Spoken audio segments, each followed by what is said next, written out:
Казвам се Димитър Георгиев Мизинов, технически директор съм в TM Inox от 13 години. Компанията се занимава с проектиране и производство на съоръжения и изделия от неръждаема стомана за различни промишлености. В началото започнахме с хранително-вкусова промишленост. Впоследствие преминахме и започнахме с по-тежки конструкции за химическата промишленост и някои по-специфични за фармацевтичната промишленост. TM Inox е инженерингово-търговската част на структурата. Там се създават елементите и конструкциите и се държат отношенията с клиентите, а в Томика Метал е изцяло производството, като в TM Inox работят около 40 човека инженери и около 360 човека в Томика Метал, които обслужват самото производство. С Дитър работим от 2004 година, когато започнах в Томика Метал като стажант в конструктивен отдел. Малко по-късно през годината участвах следващата година в една от първите срещи на годишните срещи на Дитра, която се проведе в Велинград 2005 година. Там се запознахме с доста голяма част от екипа и така започна и нашето съвместно движение и работа в моята професионално израстване кариера. Може би вече колко станаха? 22-3 години. В началото, общо взето, работихме с всичко, което предлагаха Дитра. В началото с SolidWorks първата една година, след това започнахме, тогава се казваше CosmosWorks, сега вече SolidWorks Simulation. Малко по-късно вече в моята дипломна работа, когато започнах да правя в университета, използвахме и FlowWorks за оптичането на едно съоръжение, така да отчетем условията на вятър, влияещи върху него.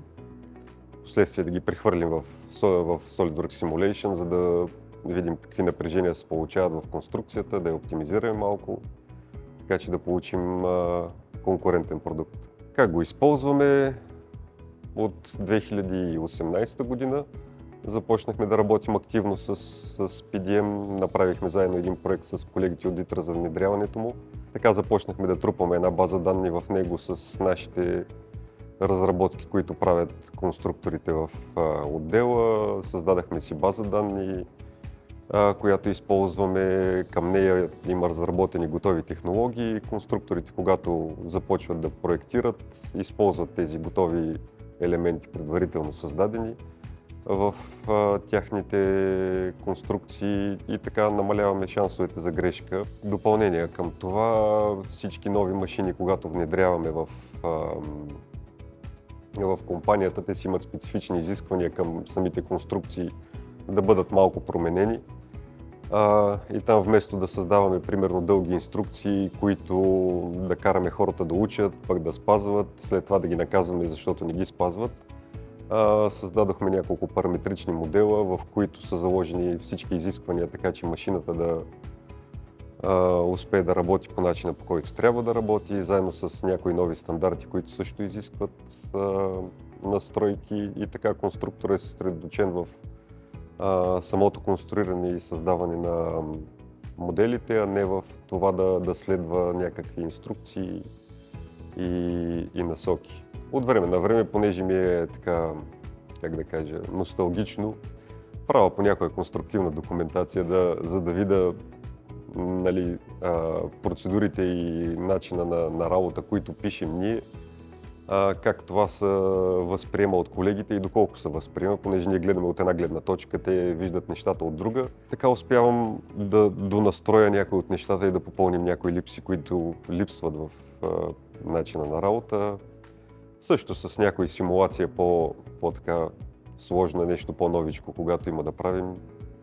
Тази година, например, започнахме с някои от нашите партньори да им продаваме инженеринг. До момента това, което беше основната цел на конструктивен и проектантски отдел, бяха да обслужват самото производство, но тази година проектантски отдел успява и да продава инженеринг извън България.